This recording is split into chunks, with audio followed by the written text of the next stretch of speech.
Oi gente, meu nome é Júlia, sejam bem-vindos de volta no meu canal. Nesse vídeo eu quero conversar com vocês sobre histórias de contos de fada, de folclores, lendas, mitos, porque eu acabei de reler pela 8ª vez o meu livro favorito, que se chama Deathless, da Catherine M. Valente. E no caso desse livro, ele pega personagens do folclore russo e eslavo e coloca eles no contexto da Revolução Russa e da Segunda Guerra Mundial, que seria mais ou menos como se a gente pegasse, tipo assim, Saci Pererê, Mula Sem Cabeça, Boto Cor-de-Rosa e jogasse eles ali durante os eventos da independência do Brasil. Que é o tipo de coisa que parece meio esquisito, parece meio ridículo ter esses personagens assim durante um momento histórico que realmente aconteceu, mas apesar de ser esquisito, apesar de ser estranho, fica muito interessante. E eu queria justamente falar hoje sobre isso, sobre como a gente tem esse interesse, né, em pegar contos de fada, ou folclores, ou tipo, mitos e lendas gregas e tal, e trazer pro presente, e recontar esse tipo de história. Porque são histórias que nunca saem de moda, né, tipo, até a gente tem Percy Jackson, da mitologia grega, tem os livros da Sarah J. Maas, né, que contam sobre a Bela e a Fera e contos de fada.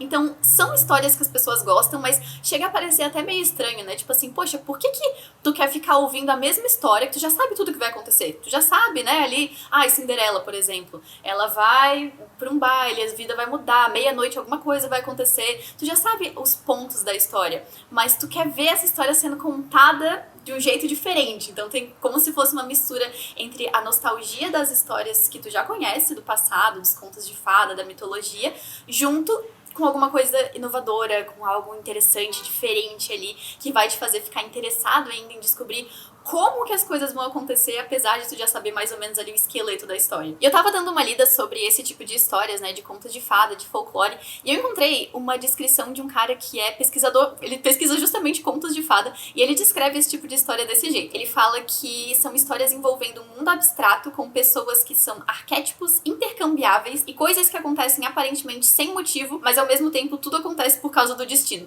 E eu amei essa explicação, porque realmente conto de fada parece que é assim, né? Parece que as coisas acontecem por motivos aleatórios. Tipo assim, sei lá, um lobo comeu a vovozinha da Chapeuzinho Vermelho.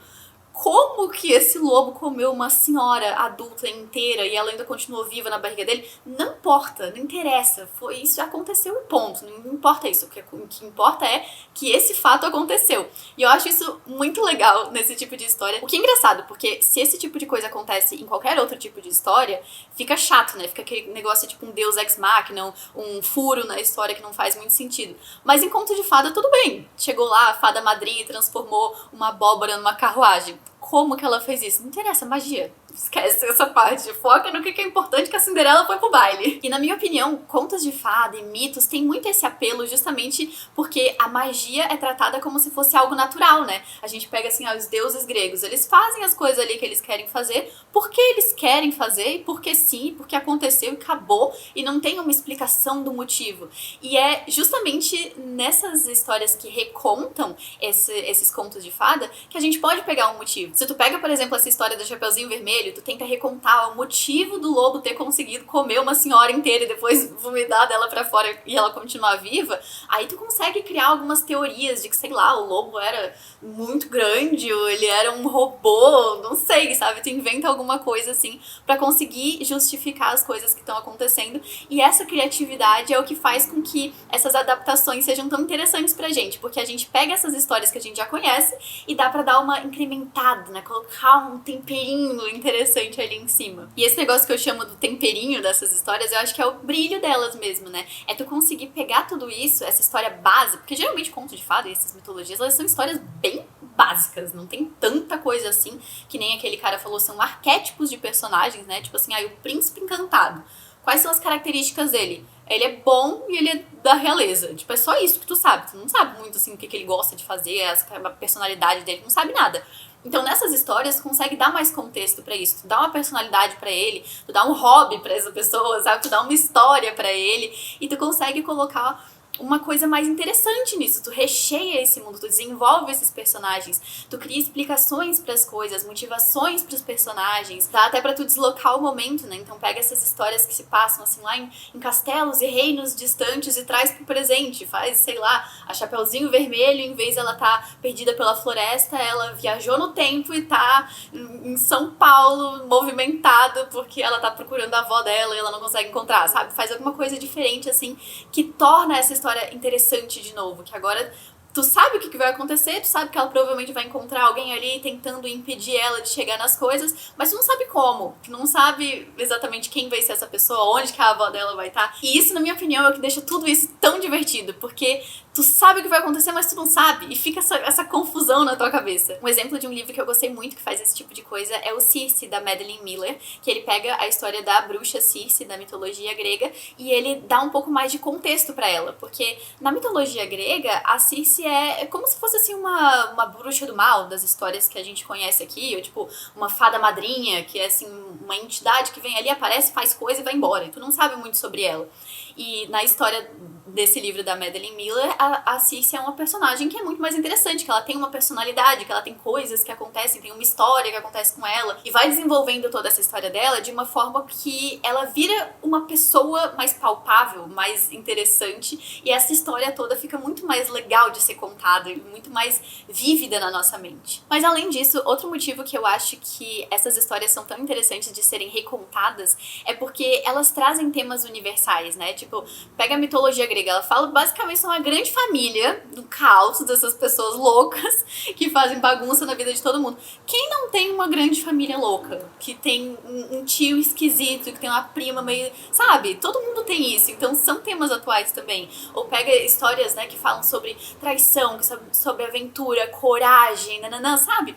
Tudo isso ainda é relevante nos dias de hoje, ainda são os pontos, os arquétipos de personagens que a gente vê hoje, mas que pegando essas histórias antigas do nosso passado, a gente tem esse elemento da nostalgia, que dá esse interesse automático que a gente tem pela história, mesmo não sabendo exatamente como que ela vai acontecer e seguir os passos ali do esqueleto. E se tu também gosta desse estilo de história, eu vou te recomendar alguns livros que também têm esse perfil de recontar histórias clássicas. Um deles é o Circe, da Madeline Miller, que eu acabei de falar, que reconta a mitologia grega da Circe, que era uma bruxa que transformava as pessoas em porcos na ilha dela, que ela ficava isolada. Tem um outro que eu gosto muito, que é o Cinder, da Marissa Meyer, que é um livro que ficou popular assim alguns anos atrás, mas eu ainda acho muito válido. Ele reconta a história da Cinderela, só que, nesse caso, a Cinderela ela é uma ciborgue. Então aquele negócio do sapatinho de cristal é o pé dela, que na verdade é uma parte robô.